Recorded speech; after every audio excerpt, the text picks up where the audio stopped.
You know these two guys here, Toyota RAV4? Well, so to speak, that was yesterday. Today it's about the Toyota bZ4X, their first all-electric vehicle for mass production. Here with Thomas and Autogefühl. Let's dig into the details. bZ4X or bZ4X, what does it mean? BZ or BZ stands for Beyond Zero, and that's their new electric vehicle lineup. Other models will also carry that name. 4X then in this case, yeah, I mean, it's also available as all-wheel drive, X crossover, like, you know, you get the picture. And Toyota also has a cooperation with Subaru. The Subaru Solterra will be the sister model of this one here. In the front you can see closed grille, EV structure, slim daytime running light, LED below that, and there are two different trims for the LED main headlamp unit. The optional one is then the Matrix LED. But already in front you can see that these crossover design elements begin. It's really strange though how the main headlamp unit connects or not connects to the hood here, because then that looks rather like a panel gap. Interesting, by the way, here on the side in the front, this air does go through, so it's indeed a functional element we can see here in the lower right part. Yeah, this is what I mean, you know, with Beyond Zero. Of course, it's about like Beyond Zero, carbon emissions in general, you know, no exhaust, fume, and so on and so on. And the length is at 4.69 meters or 185 inches. So this is then the segment, for example, of the VW ID.4, the Ford Mustang Mach-E, and the Tesla Model Y, and so on. Interesting that here we have 18-inch wheels. Soon we're going to show you a vehicle with 20-inch wheels. So this is like a low spec. And also you can see here in the gray color, this is also the gray color in the top part, where the other one has the contrasting roof. Soon that one to come. Here in the side profile, design-wise, you can see once again huge crossover claddings here. I think it's a little bit too much, or what do you think? By the way, front-wheel drive or all-wheel drive, one or two electric motors then. The front-wheel drive model is 8.4 seconds in the acceleration figure, and the all-wheel drive model will be 7.7 seconds in the acceleration. In the rear, clean styling here also with a light strip, then here the bZ4X logo. Lower part, once again, huge crossover cladding. Top speed will be 160 kilometers an hour or 100 miles per hour.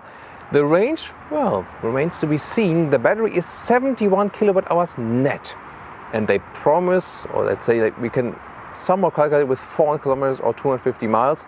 Soon there will also extensive range and driving test here on Autogefühl. Subscribe if you haven't done so far, and we'll keep you updated if that figure will be realistic.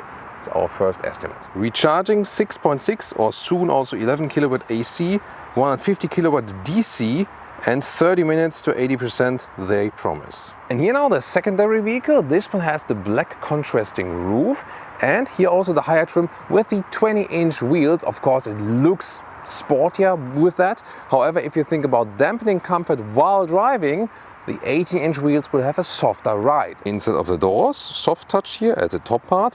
However, here a lot of high-gloss high-gloss piano lacquer used here.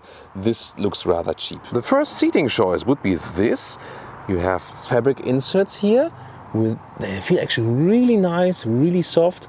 Also right here, and then there's some leatherette on the outside, so already this seat is completely animal free. And this is here the full SofTex, the full leatherette seat, so different from the fabric seat we've shown to you, but it has a perforated structure here and really feels very soft, so great material quality. There's also a good sustainable and animal free solution. This one, of course, when you want to wipe things clean, maybe if you have kids or something. The other one, the fabric seat, is a little bit cozier and more breathable in summertime. Seating position, nothing special, I mean, it feels like standard Toyota. That's not a bad thing at all. Definitely similar to a RAV4, maybe, you know, not that large. It feels a little bit smaller actually. Here from the seating comfort, the leatherette is really very soft, nice. It is good, definitely. For a little bit of the fabric from the, you know, cozier feeling, but they are both actually fine. Also ergonomics. This one will be, you know, controllable, of course, up and down and so on. One wheel is 89 or 6'2". Yes, if you missed it, I measured, you know, me again, and it's obviously a little bit taller than the passport says. So I always have to do like 189 or 6'2" now. Sorry about that. So, and here, some headroom left, although this one here is equipped with the panoramic roof. You can see it here. There we go. Either completely shaded, or then there's this split in the middle, like this stays there where it is, but then you can see there's a second opening at the rear part. You cannot completely open it in a way that you can leave air in. It's just a fixed panoramic roof basically. Oh, by the way, here the full SofTex, the full leatherette seats are available as it is here in black, or in the US also in grey, and in the UK they're also available in beige, like a brighter color. Interior overview, really interesting. Everything is cleaned up, hardly any buttons left, but gladly for the temperature unit still, soon more to that. That steering wheel is really strange in a way, like this whole thing. There will be the different one, the yoke steering wheel with an open area right here, at a later stage available. And the thing is really, here from this area, it is blocking the instruments, yes, from the view. So in this case, the yoke steering wheel might make sense. However, handling wise, I always do prefer normal round steering wheels to grab over.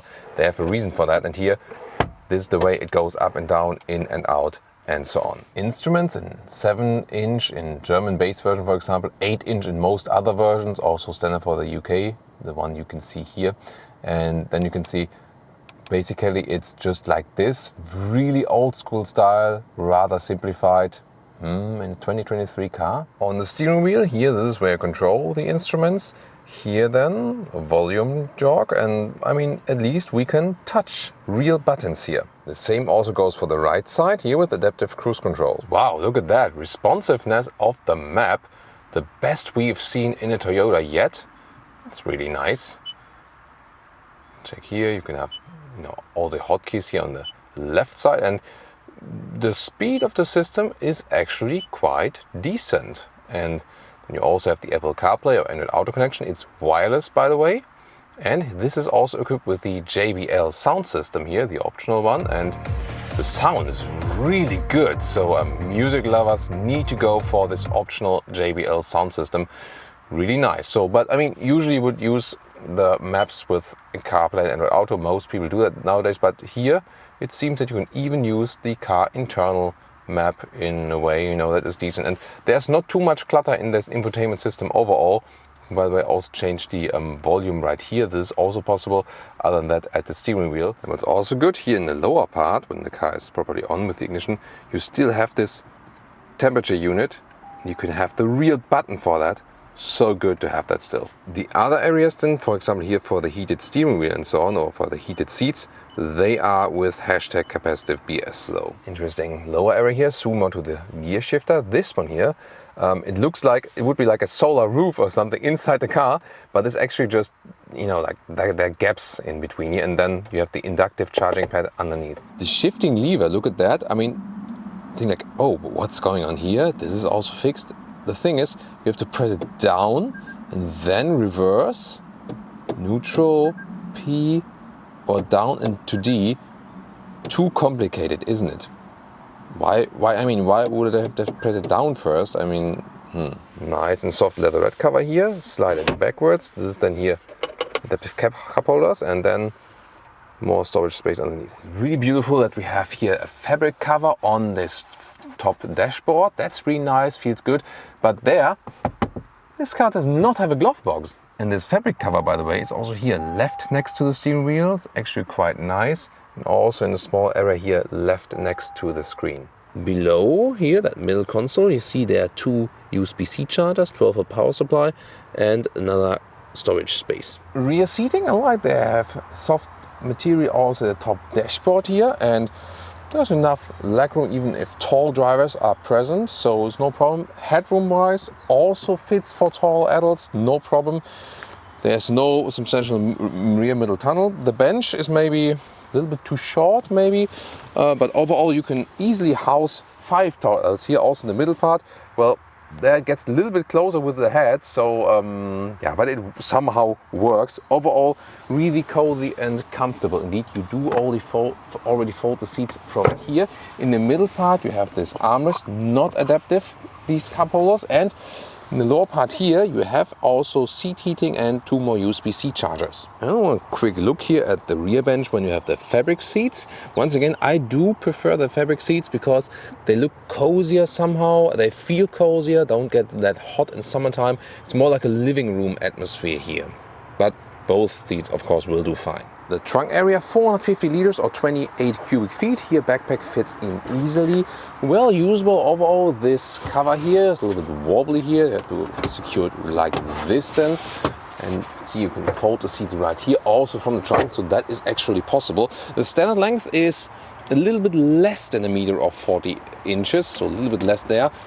And see here, the width is here still 1.40 meters, a little bit less than right here, and a little bit more in this area. The overall height here at 78 centimeters or 31 inches. So overall a well usable vehicle, no problem as for that. Total length, if you're interested, here goes almost 190 meters or 73 inches. That's actually good. And underneath here you can store also a charging cable. The hatch here opens quite wide. You can see I can easily stand underneath it at full opening, and you can also get it with an electric function. Towing capacity will be 750 kilograms, by the way, and it will feature a heat pump, standard equipment, not only in the higher trim levels. What do you think here about the Toyota bZ4X? Will it succeed? Of course, you should compare the competitors here with our reviews on Autogefühl, for example the Kia EV6 or the Ioniq 5.